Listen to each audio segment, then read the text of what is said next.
relativamente à Amadora, esta questão dos limites da paisagem tem a ver precisamente com uma percepção que se tem um pouco, diria, imediata e priorística em relação a territórios que facilmente chamamos territórios de dormitório e facilmente tornamos isto tudo igual, como se todos fossem iguais.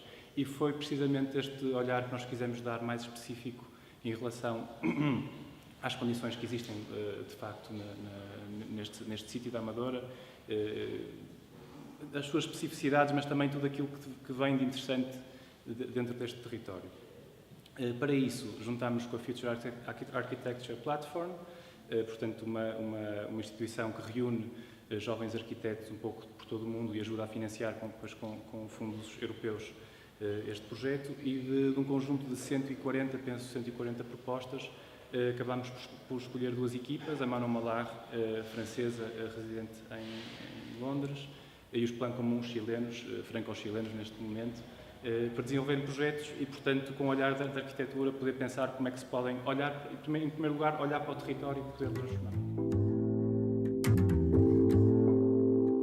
Aqueduto das Águas Livres traverses the whole of the region of Amadora. It starts before and it comes all the way to Lisbon.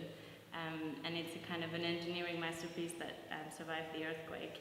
And the idea is to take this entire line in the landscape and to use it as an axis to restructure the territories around it and reconnect this sort of urban sprawl that starts from the edge of Lisbon and goes into the whole region.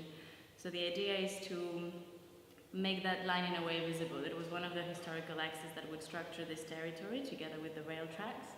And now it's kind of forgotten and invisible. And so the idea is to say that we can sort of enjoy landscape differently today. There's no dichotomy between the city and the rural anymore. It's become irrelevant. So it's to use this axis to make this landscape measurable in a way, and to re-ground the towns and villages of the region into their context. So the idea is to have a series of towers erected alongside the line of the aqueduct that connect and create a new sort of a new horizontal jagged datum in the night sky. And then on the ground itself, it's to zoom in on specific moments of the aqueduct and do interventions sort of on the ground at different scales. So some of them are quite simple and more for leisure. Some of them become proper proposals in a way buildings.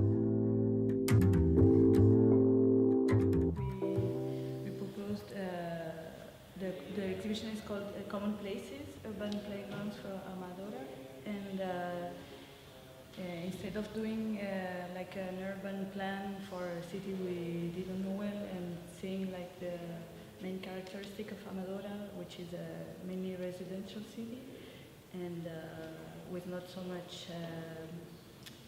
specificity maybe, we thought of working on a very reduced scale. And we invited 10 practices from different places in the world that we know and with whom we share some vision, and to propose some micro-public spaces that could generate specific uses and appropriation by the users.